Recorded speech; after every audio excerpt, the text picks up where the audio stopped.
Hello and welcome to the Everything Weather Podcast. I'm your host, Kyle David, and today on the show, we're excited to have Megan Klee.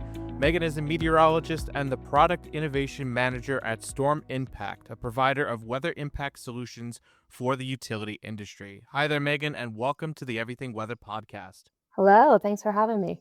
Absolutely. Before we get into our interview, I've got a fun game for you, Megan.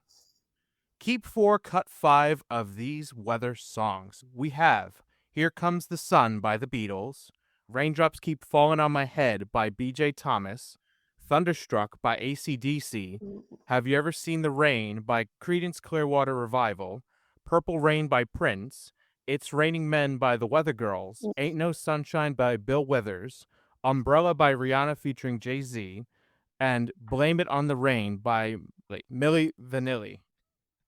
9 of those songs you get to keep, 4 of them, 5 get lost. All right. Either.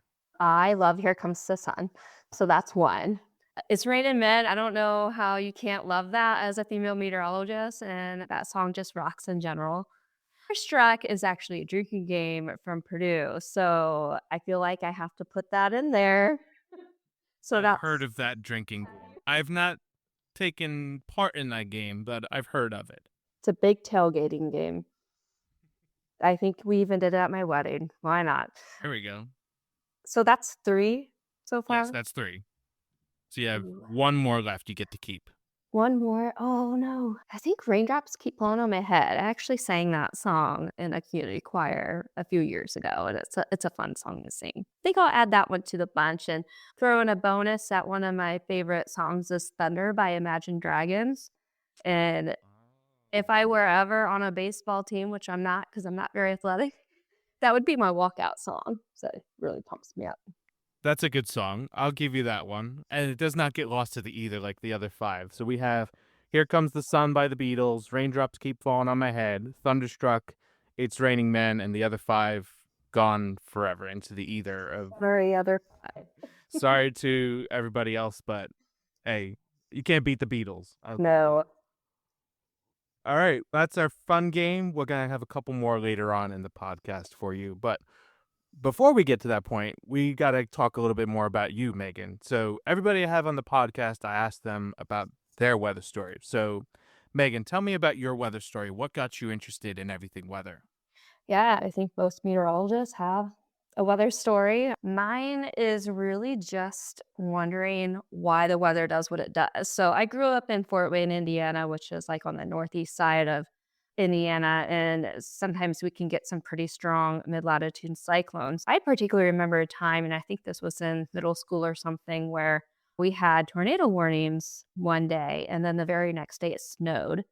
And I was, what the heck? How did that happen? Now, as a meteorologist, I know exactly why that happened. And of course, we can get some interesting weather with some lake effect enhanced landing of snow too. But that's really the storm that I remember as defining the moment for me wanting to get a degree in meteorology and become a meteorologist. And how did you feel as a kid watching the snowfall? And were you rooting for snow to close school, or were you more on the side of, I really want to go to school?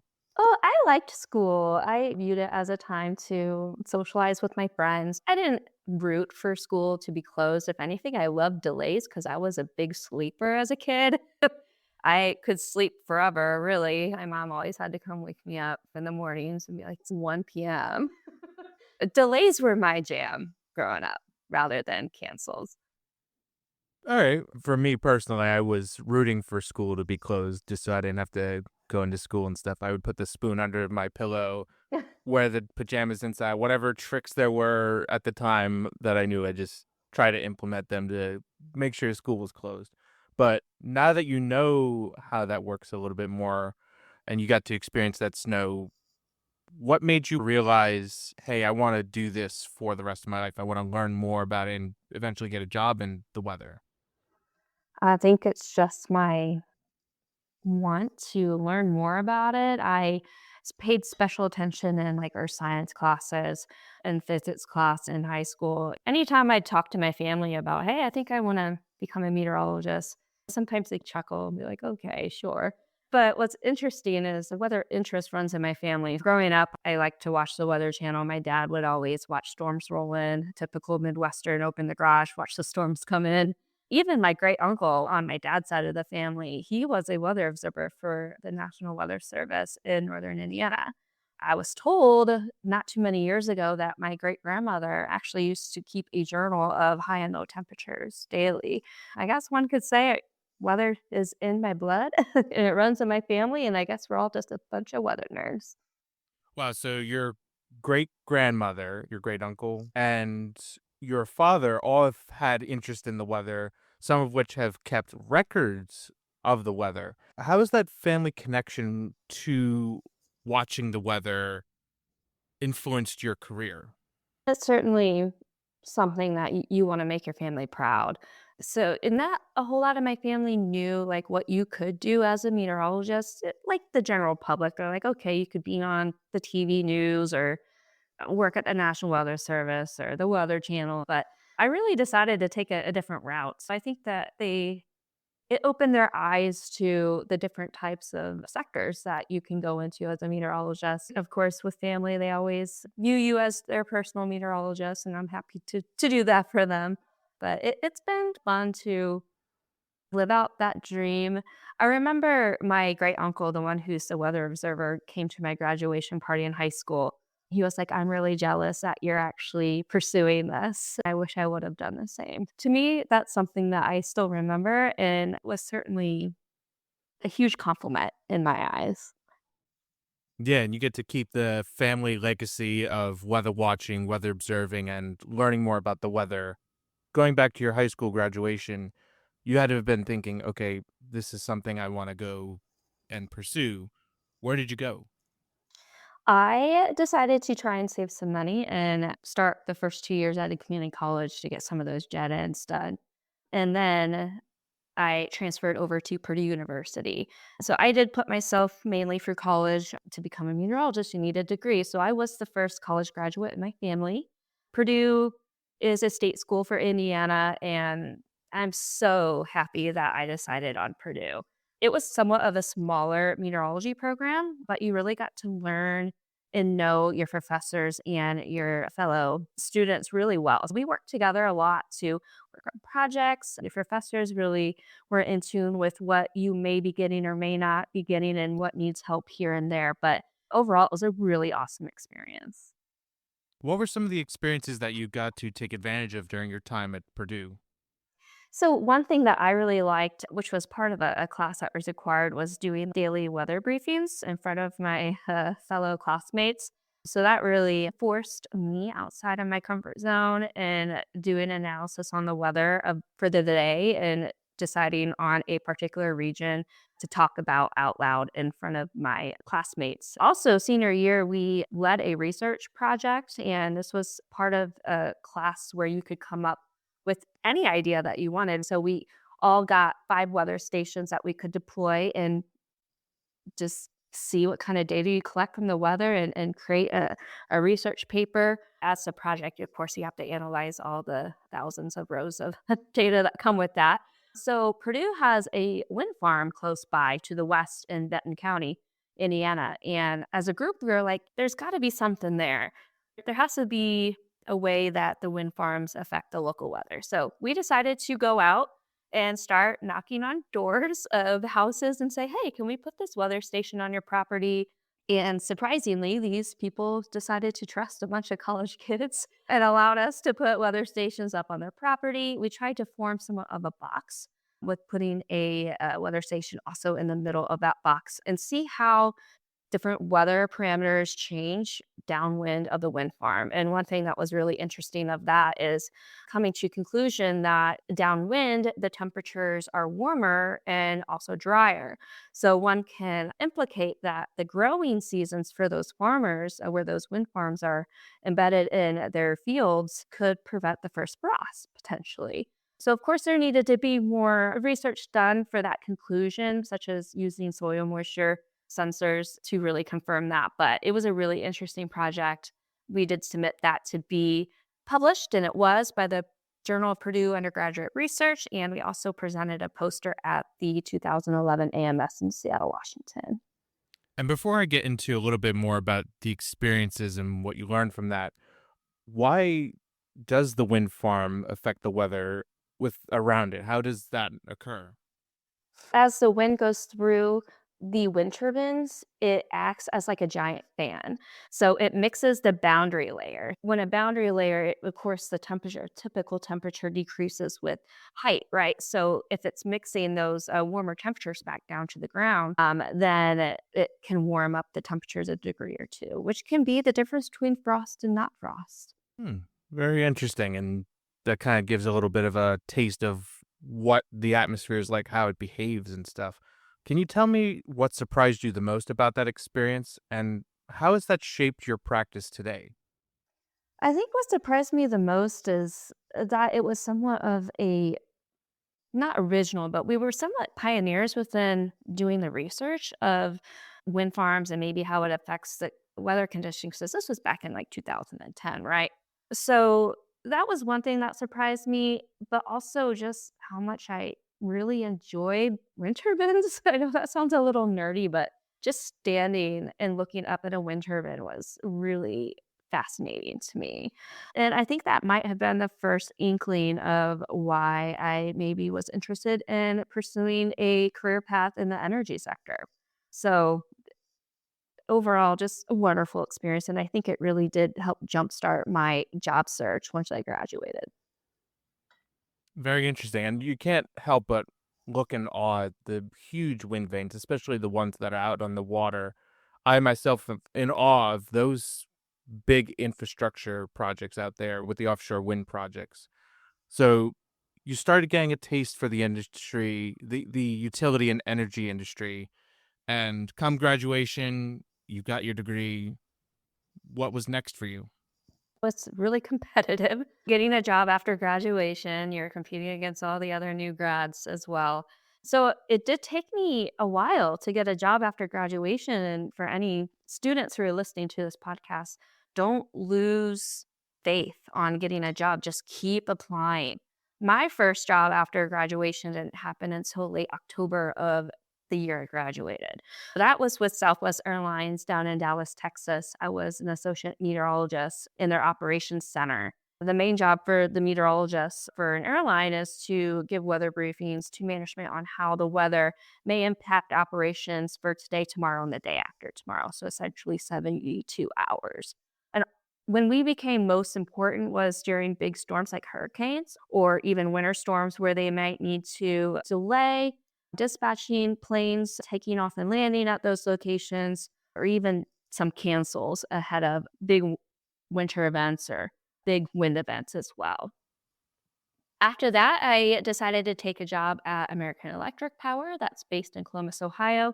That was closer to home. Of course, Dallas was certainly a different world to me as a Midwestern girl. So I didn't really blink twice when I got the offer at AEP. It was also a different sector. So there was a lot to learn getting that next job with AEP. There, we did a lot, a different type of weather forecasting. There was energy trading, which was a day of, or for those traders out there called bow day, to seasonal forecasting. So it was and everything in between.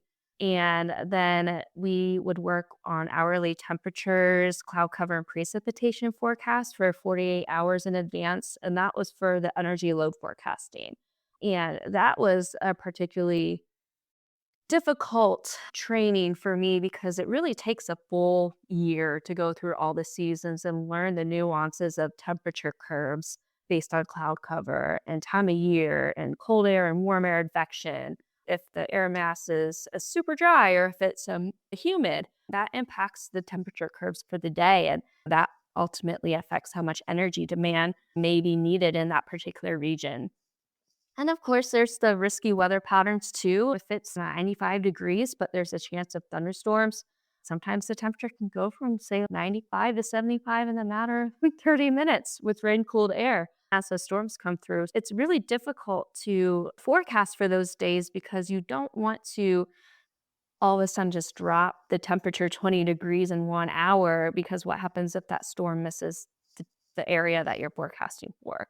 then all of a sudden you don't have enough energy supply to meet the demand for that day. It's certainly a challenge for us meteorologists out there who are doing any sort of energy load forecasting. That's one thing that was always super challenging, but could be highly rewarding at times as well.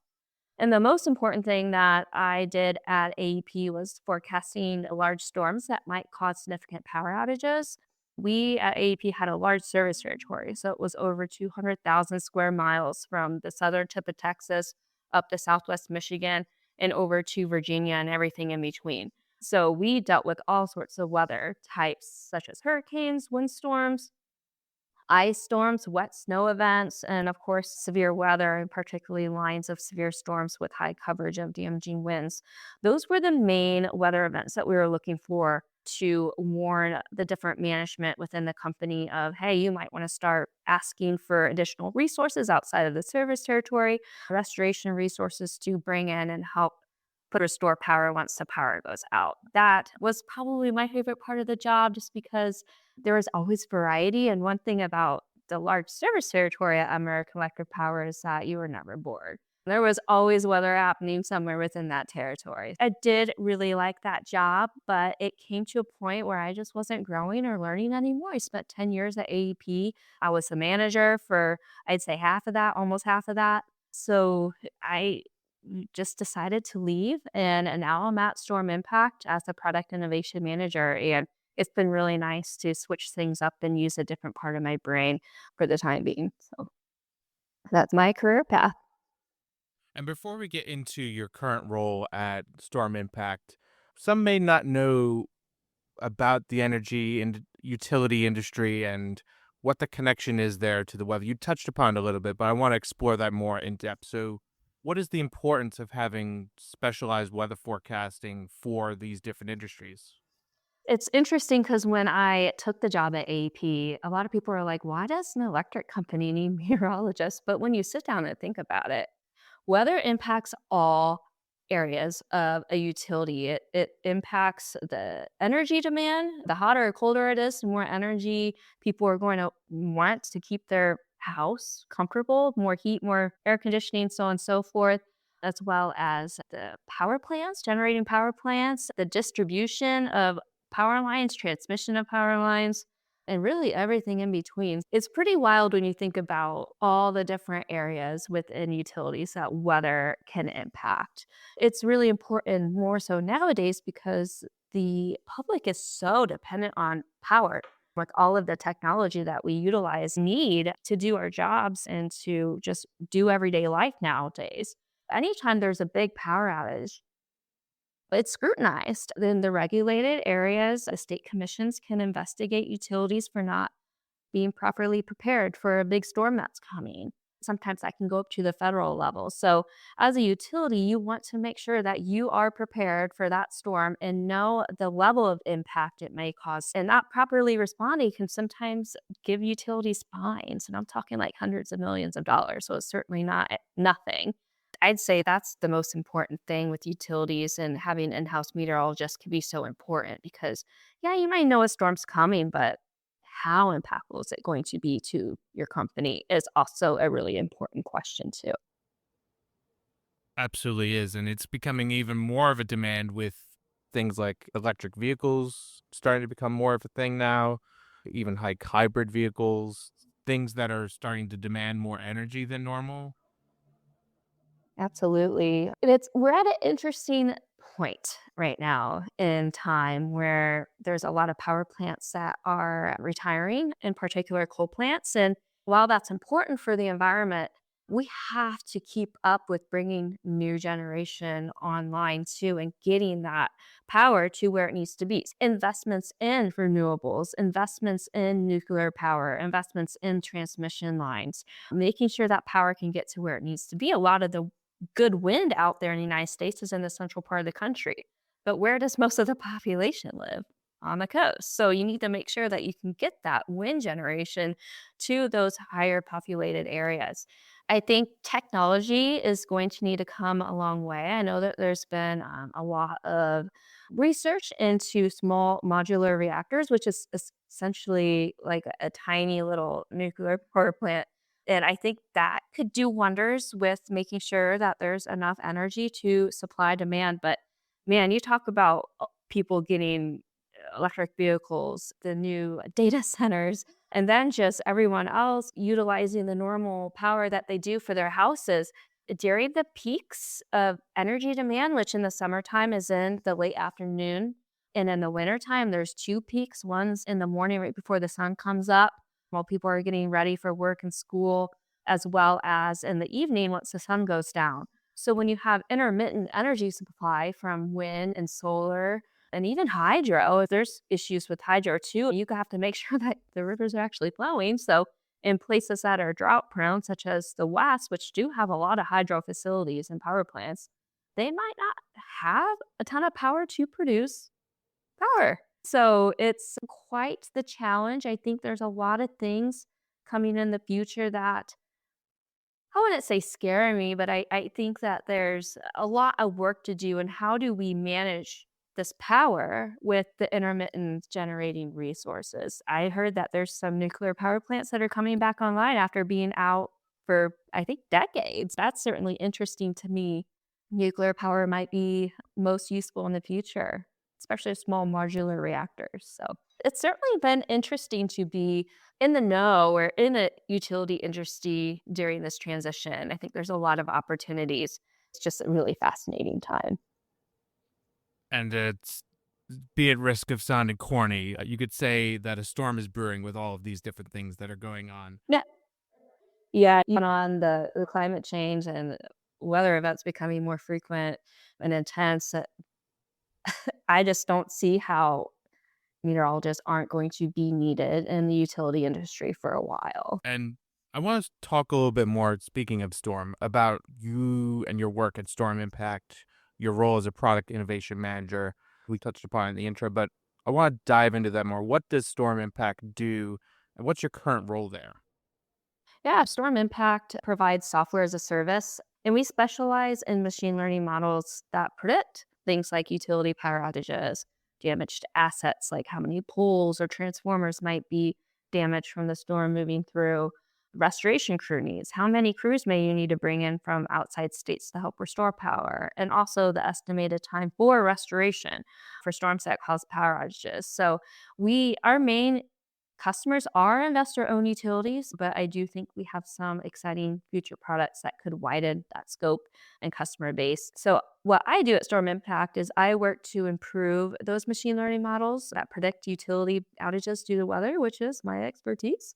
With my over a decade experience of working that for a utility. So I bring the information of working inside utility operations with my meteorological knowledge.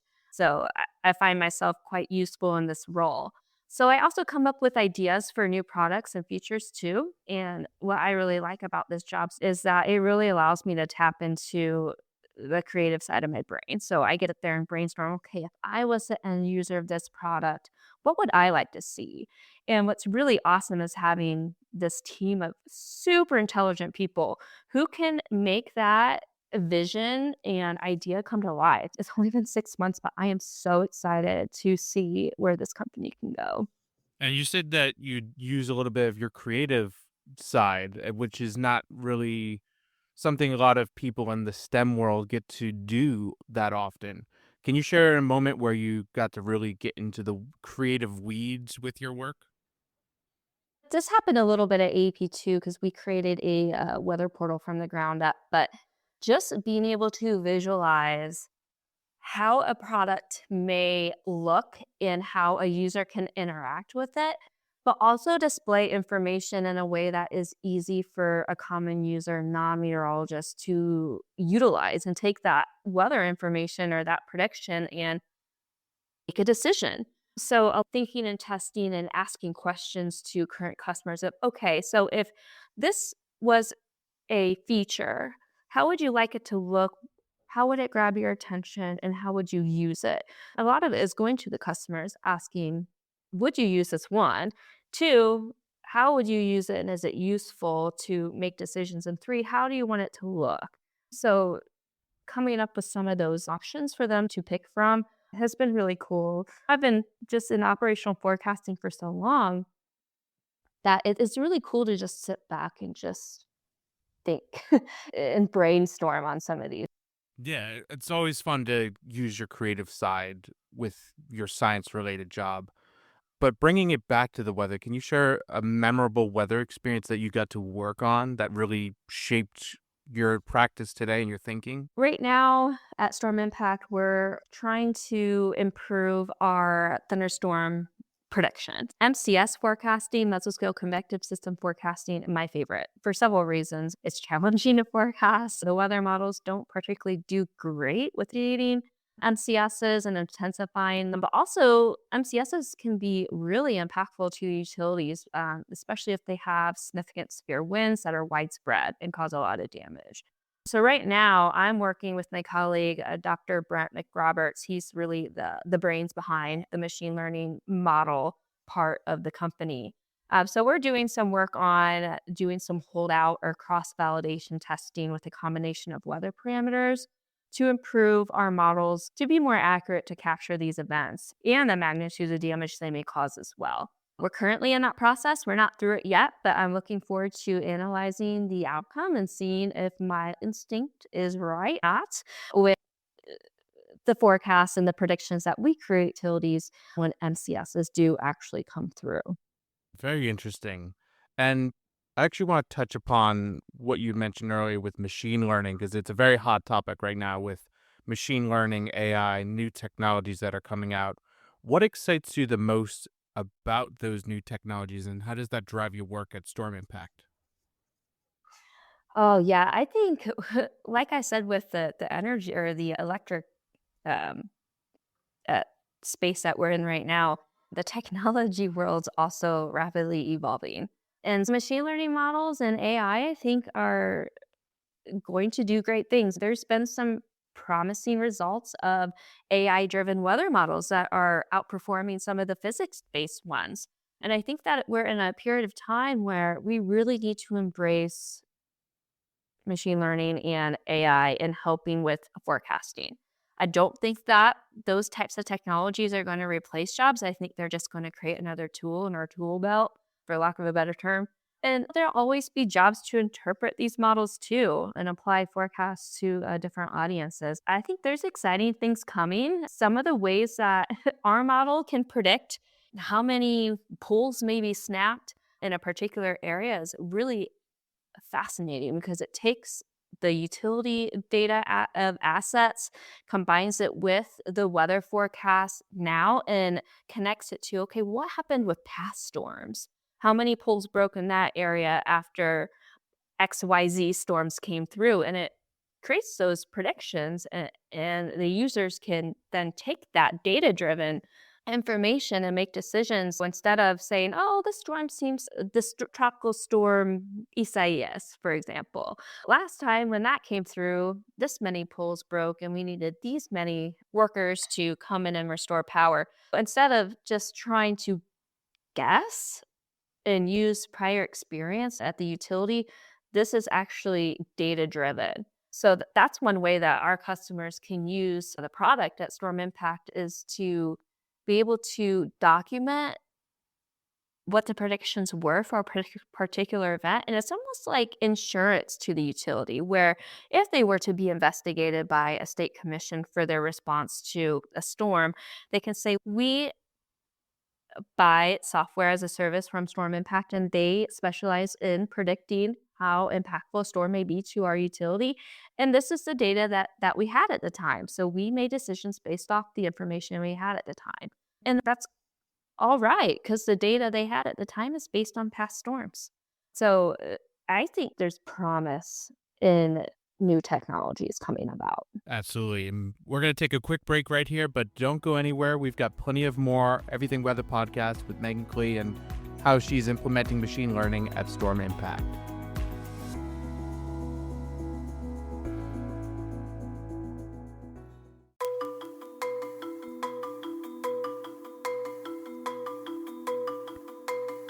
On this day in weather history, we go not so far back to the January 2024 North American winter storm, unofficially known as Winter Storm Heather.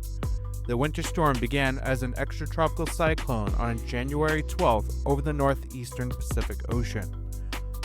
The system moved ashore on January 13th, battering the Pacific Northwest with heavy snowfall, ice accumulations, and hurricane-force winds. The cyclone continued moving east, eventually weakening as it passed through the Rockies and Plains. However, the leftover parts of the cyclone combined with an Arctic front to bring continued wintry precipitation to southern states that don't commonly see it, such as Texas and Louisiana. On January 15th, the consolidated system moved into the eastern half of the United States, bringing freezing rain, sleet. On January 16th, it moved north into the mid-Atlantic and northeast United States. It brought snow across the regions, ending multi-year long streaks without measuring snow in several cities. On January 17th, the system departed the country and moved out into the northern Atlantic. While not the most impactful winter storm to hit any of these areas, it was the first significant winter storm to ring in 2024. In the Northwest, ice and sleet from the storm caused several accidents in the Willamette Valley and triggered multiple avalanches in the Rocky and Cascade Mountains. In the South, snow and ice paralyzed many travelers, especially on portions of the Interstate 65 corridor.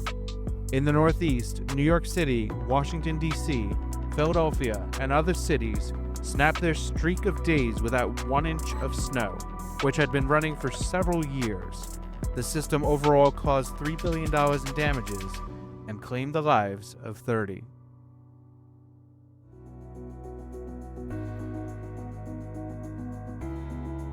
Hello and welcome back to the Everything Weather Podcast. I'm your host, Kyle David, and today we are joined by Megan Klee. She's a meteorologist and the product innovation manager at Storm Impact. We've been talking about her weather story, her interest in utilities, energy, and the intersection of that with meteorology and the weather.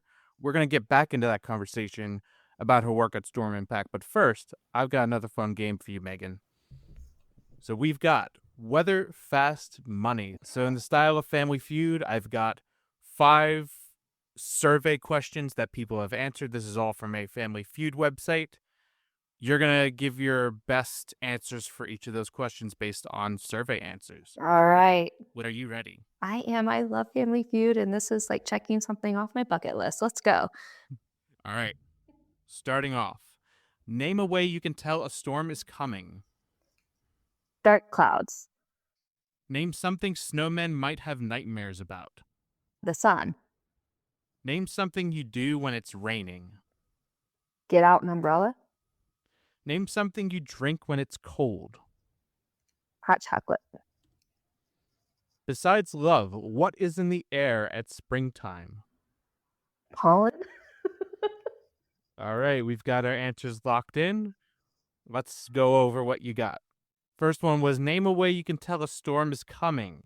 You said dark clouds. Survey says.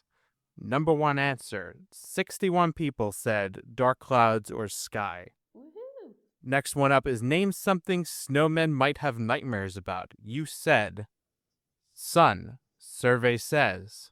Number 1 answer. It's also tied with fire and flamethrowers. Peeing dog / pee. Oh, gross. Not sure how that one got in there. And blow dryers. Ah. All right.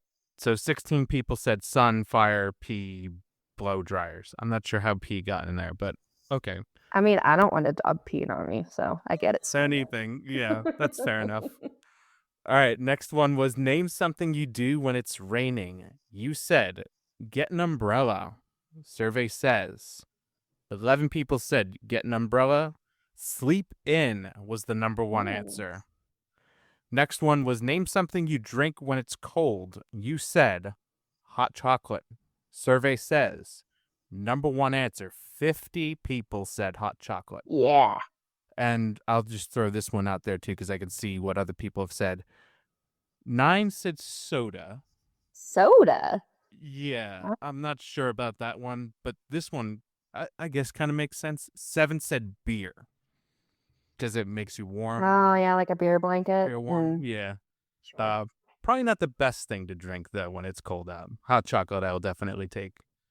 And the last one is, besides love, what is in the air at springtime? You said pollen. Survey says number one answer, 53 people said pollen. Oh, really? Yep. Awesome. Unfortunately, that is all too true during this year as Yes, it really is. pollen is a nemesis of mine. Do you have allergies? I mainly hay fever in the fall though. So I don't particularly like dry leaves. That is my allergies, but my husband gets really bad allergies in the spring. Yeah, allergies are not fun. Speaking of leaves, on an earlier episode, we had another Weather Fast Money. People said that leaves smell. I'm curious, do you think leaves smell? I mean, they smell when you burn them. I don't know.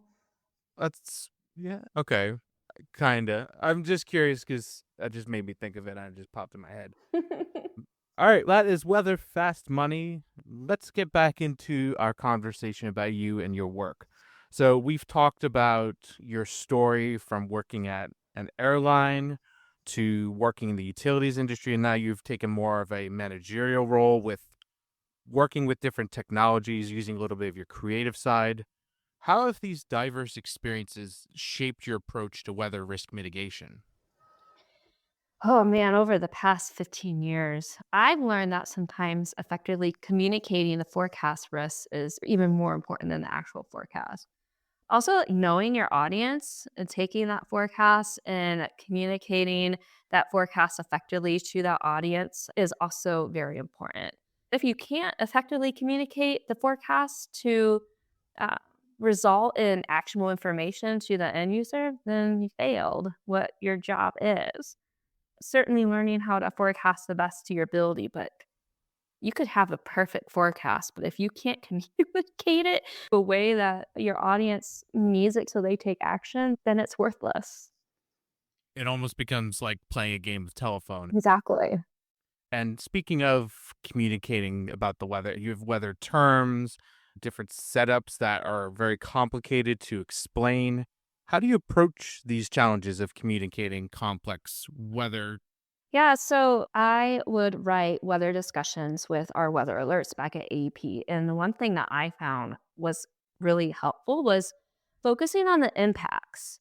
So you could sit there and say, oh, the level of instability combined with the warp max coming through is going to yada yada, right? But no one really cares. They don't really care about the science behind it. They just want to know what's going to happen, why do I care, and how's it going to impact me. So knowing at AP, at least knowing the type of weather to look out for and the impacts that it can cause can help you create the discussion or communicate the impacts in a more efficient way. And I do have an example from my time at AEP in terms of winter weather. Winter weather was a really big deal, especially in some of our southern utilities and territories where they get it every year, but it's somewhat rare. And it gets a lot of time and noise over the news. And any amount of snow, ice, or sleet would be something that people would talk about. Hey, did you know this winter storm's coming along? Yeah. So taking that information of, yeah, you're going to get a winter storm. Why should you care? Is looking for what impacts the utility may have from that winter storm that comes through. We're not really looking at sleet as a problem because it bounces off trees and power lines, or even a lot of dry, fluffy snow is not very heavy. It tends to blow off tree branches. So you could get 2 feet of dry snow and you really won't have a whole lot of utility problems except for maybe someone running into a utility pole. But you certainly don't need 200 linemen or women out there waiting to restore power when you have that much dry snow. So, really, it is my job to objectively look at the forecast and ask myself for this particular situation, is there enough ice for significant utility problems? Is there enough heavy, wet snow? Those are really the only two winter weather precipitations that matter for the utility. And if the answer is no, then we can say to that utility, we're not expecting many utility problems from this event. And they can breathe easy and they'll just be on standby rather than spending approximately $1 million staging restoration crew resources ahead of the storm, putting them up in hotel rooms, feeding them, so on and so forth ahead of that winter storm, and then wasting all that money when they didn't need to because it didn't actually end up bringing down a bunch of trees and power lines. And sometimes the correct action is no action. And that's your job. Is this weather event going to be a problem or is it not? And then making sure that you communicate that to the decision maker so that you can influence an action or non action. We're not the ones making the decisions, but we could help with our tone and the way that we word and speak to them so that they make the best decision that they can given the information that they have. Absolutely. And since you mentioned the weather discussions, you've talked with a wide array of different people about the weather. And I'm sure you've been asked questions or people have told you things about the weather. Can you share with me the best weather question that you've been asked and possibly the worst question that you've been asked? Oh my. Best weather question I've been asked. So I worked for some energy traders for a while, and it always made me feel like they respected me and my opinions when they would say, "Well, what do you really think? Where's your gut going with this?" So with energy trading, sometimes the most important thing is just communicating to the energy traders the risks to the forecast. Like, yeah, we have a high of 92, but there's a risk for thunderstorms in the afternoon. So it's possible that the high temperature comes in short in Chicago or whatever. And sometimes they'd be like, "Well, it's what do you think? Like, if I were to nail you against the wall and you had to say higher or lower than what your forecast is, what would you say?" So sometimes putting a lot of trust, in my opinion, was really rewarding. I guess it strokes the ego a little bit. Like, they really trust what I think, and it feels good as a meteorologist. Worst question I've ever had as a meteorologist.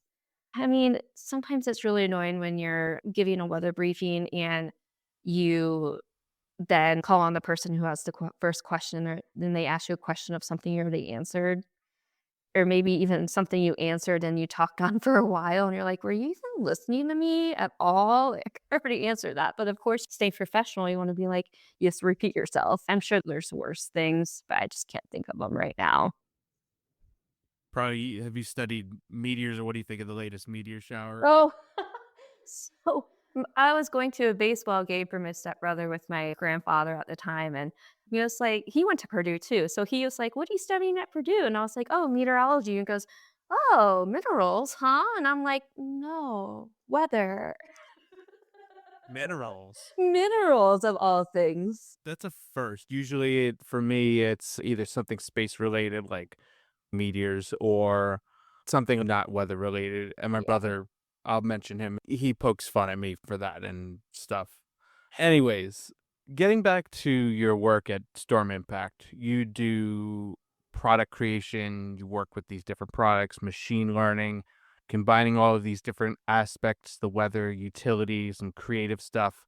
Can you share an example of a recent product you developed that addresses challenges of big impact events for utility networks and abroad?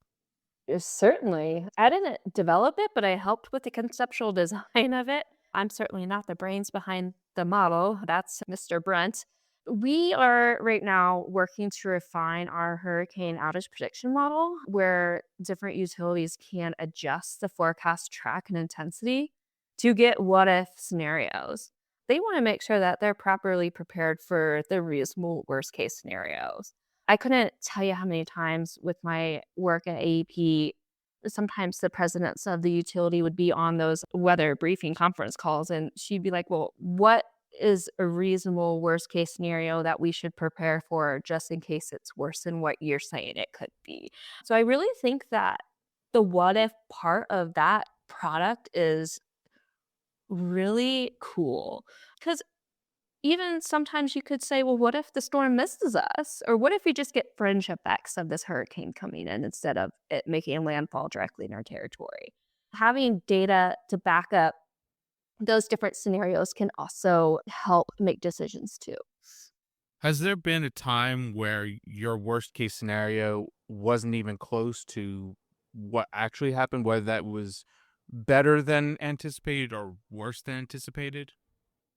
Oh, I'm sure there's many times where I was like, this is going to be a big deal. And maybe it wasn't. Or There's been times where I've said, "This is imminent." And those are the type of words and communication that lights a fire under someone's butt to actually do something, right? One example would be the derecho that hit northern Ohio in June of 2022. That was a day where pattern recognition experience really comes into play. So, anytime there's a disturbance near Chicago first thing in the morning, and you're in the ring of fire weather pattern, and you got westerly, northwesterly winds coming right through your territory, you know you're going to have a problem later that day. That's just many years of working a certain territory and just knowing that's a problem, especially if that storm happens to come through during peak heating. This actually ended up being a nocturnal event, though, and it was a rather impactful derecho. There was huge macro bursts of over 100-mile-per-hour winds that took down like an entire forest.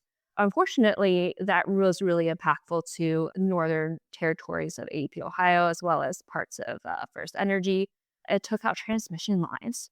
It's like, yeah, I really do think a derecho is coming. Highly impactful event. What happened after that was because there were so many transmission lines that were knocked down, it was really hot in the southern territory of AP, Ohio afterwards. And there wasn't enough energy coming into the city of Columbus to support the demand because it was like, my gosh, I think up in the low to mid 90s, but the dew point, I think, was the highest dew point ever recorded at the Columbus airport. I think it was something like 80 or 81. The dew point, so the heat index was just crazy.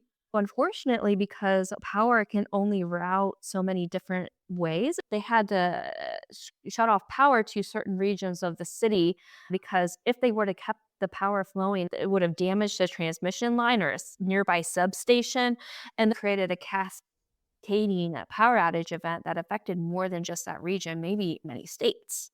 So that's an example of maybe something I didn't see coming after the derecho was that unfortunately that load shed event from that heat wave in the southern part of the Ohio territory. And I don't know if anyone could have predicted exactly which transmission lines could have went down from that event, but that's an example of a cascading situation. The weather hit where I said it was going to, and it was just as bad as I said it might be.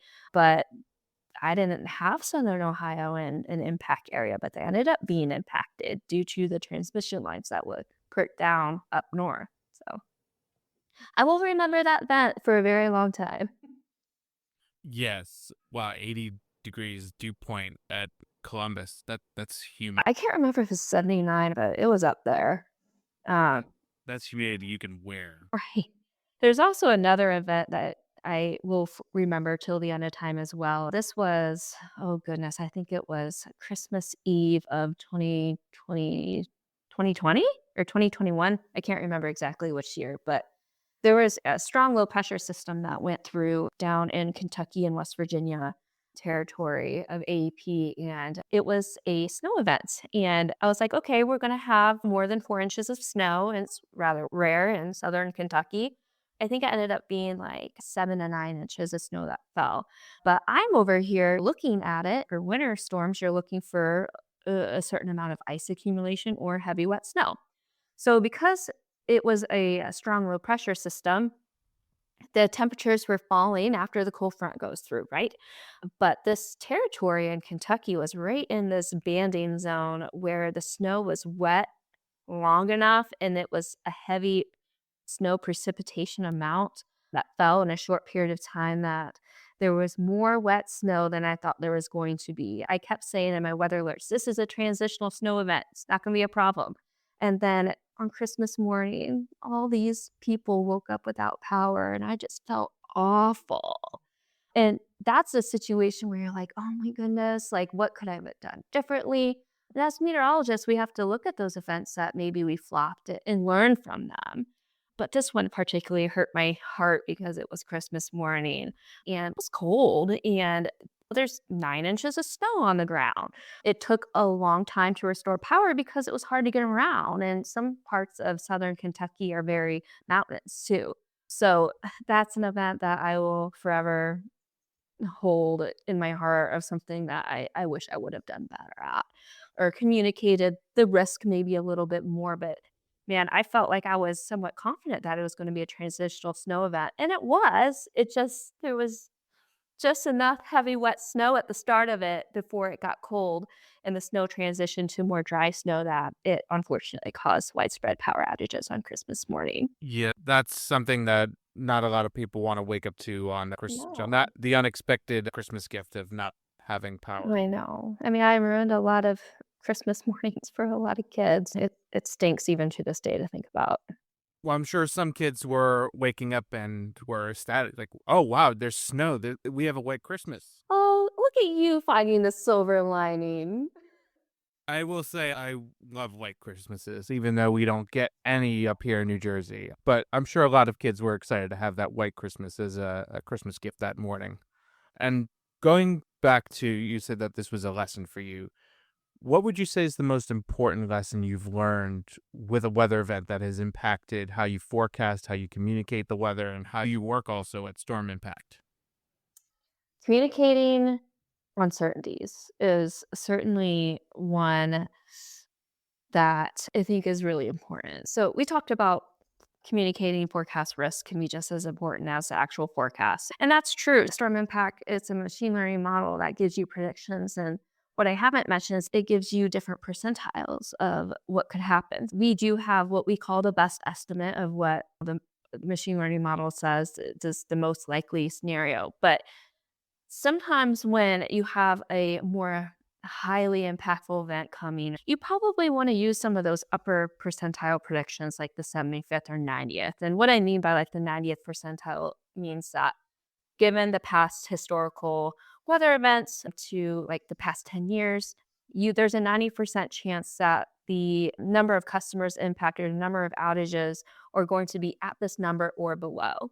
So instead of using the best estimate, which might be quite a bit lower than that 90th percentile, you can plan for what's a reasonable worst case scenario. I think sometimes it's good to look at ranges of predictions. So I know sometimes we don't have the luxury of saying it's going to be between 90 and 100 degrees today.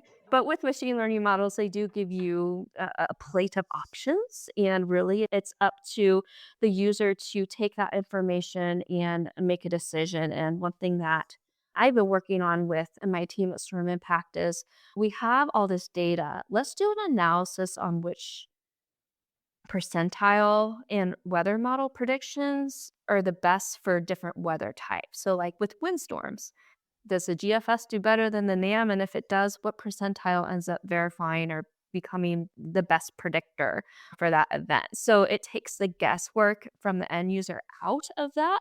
And they have some sort of information to go off of based on data and analysis that says, okay, well, the GFS does the best with windstorms in the data says that the 75th percentile tends to perform the best. So that might drive you to look at that 95th percentile instead of the best estimate in the 90th and the 75th and the median. Sometimes too much data can be almost paralyzing. Sometimes you need some guidance of exactly what number should I be making my decisions on. And sometimes that's where the meteorologists come into play. And sometimes that's also seeing what the data tells you. And since you mentioned machine learning and stuff, there's a lot of different technologies, things coming out that are starting to improve weather forecasting, impact prediction. What most excites you about all of those things that are emerging? I think it's going to really help make weather forecasts more accurate and also cut down on analysis time. Time is money. So, just being able to have another set of information and data to look at from a meteorologist, as well as saving time and even using some automation and some analysis, can be helpful. So, I have high hopes for what machine learning can do. I certainly don't think that robots are going to be ruling the world or anything in 10 years. Knock on wood. Yeah, knock on wood. But there's some exciting things to think about when it comes to technology and with automation, and it just makes things a little bit more precise and accurate. I'm all for it. Hopefully, it doesn't end up like a Terminator or 2001 Space Odyssey esque future where there's Terminators, there's omnipotent AI overseeing everything. But on that note of future technology, how do you see that evolving and the role of the meteorologist evolving for the next few years? I think a lot of things are going to maybe be automated in the future, but still going to be surprising weather events that were not predicted.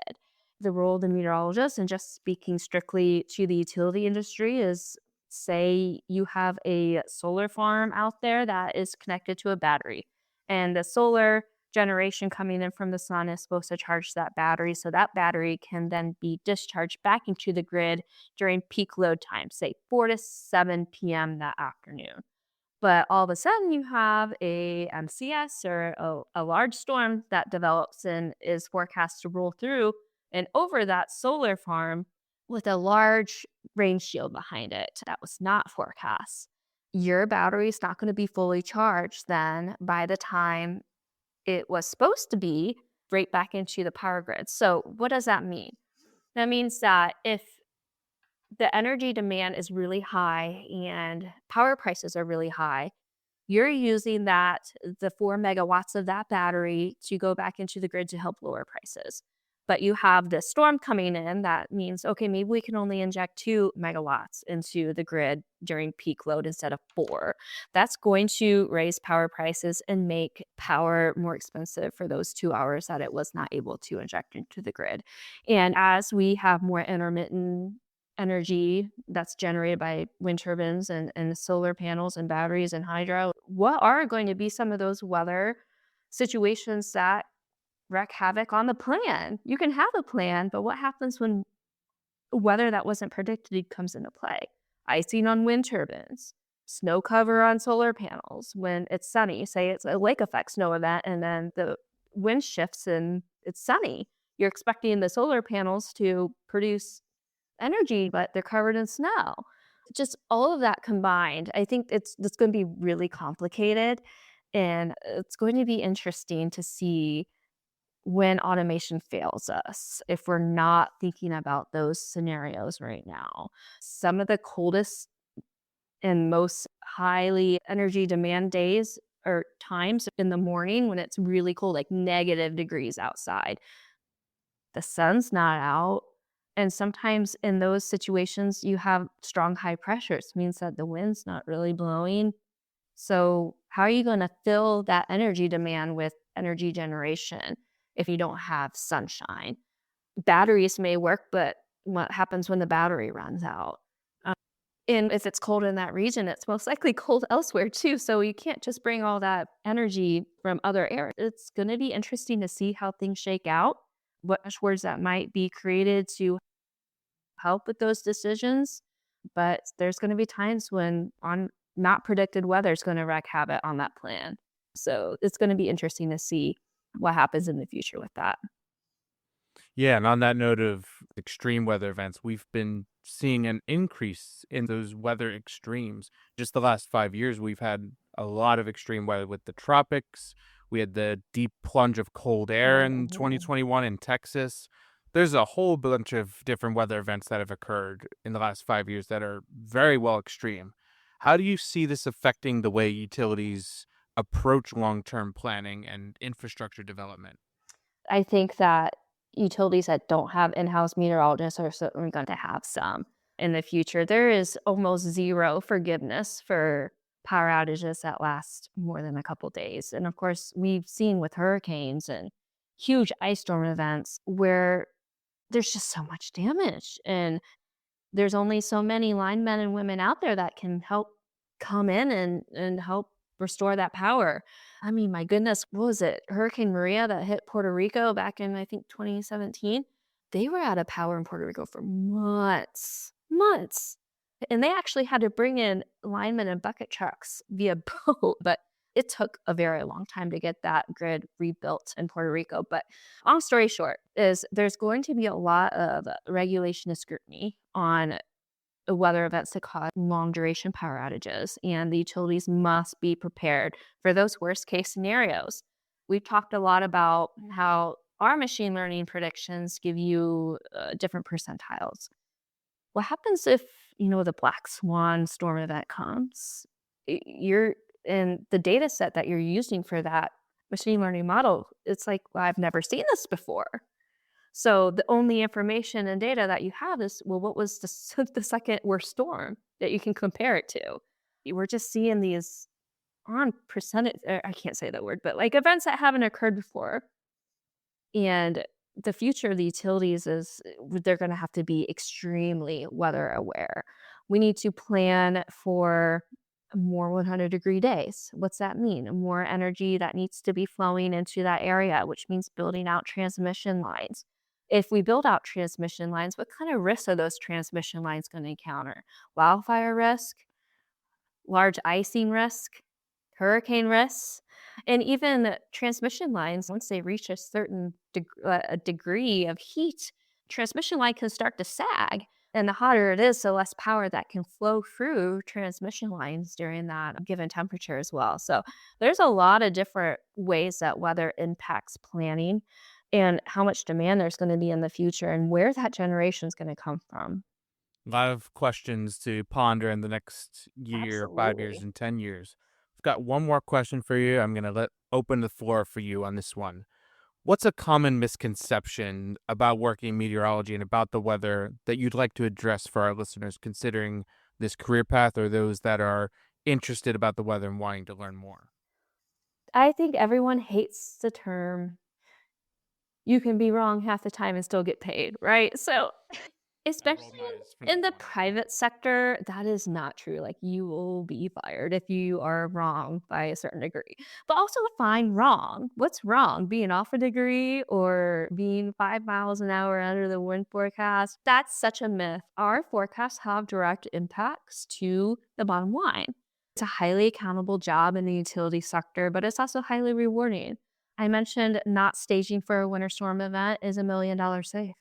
What happens if you forecast an ice storm, but it's 33 degrees and raining, and the ice storm's actually just north of your service territory? 2 million wasted. Certainly, those are these times where you're just like, oh man, it sucks that I missed that event, but it was so close. So it definitely directly impacts the bottom line. And so sort of getting off that topic a little bit for those who are looking to get into meteorology and maybe even those who are still early in their career in meteorology is it's okay to switch sectors. If you had your heart set out to be a broadcast meteorologist and you're like, "Oh, I don't know, maybe this isn't for me." It's okay to switch areas of focus. It makes you a better and more well-rounded meteorologist, honestly. The more different ways that you can learn to take forecasts and apply it to different audiences and looking at different ways of forecasting or even duration of forecasting, seasonal forecasting versus real time or like nowcasting or even just out 10 days, so on and so forth. And maybe it's more tropical. It makes you a more well-rounded meteorologist to have different sectors that you've had experience in. So don't be scared of that. You have the skills to do it, and communication is like everything, no matter what sector of meteorology you're in, and all those skills are transferable. Yeah, that's even a piece of advice applicable for any industry. For those that are not exactly looking to go into the weather but are still interested, they can go anywhere with it. It's okay to change paths. Absolutely. All right, Megan, that's the last question, but we have one more fun game for you. This is whether or not the fun trivia show where we talk weather, non-weather, we ask non-weather and weather related questions and see how you rank. With that said, are you ready? As ready as I'll ever be, I guess. Hey, the last person I had on said the same thing and they got everything right. So, hey, we'll see how you do.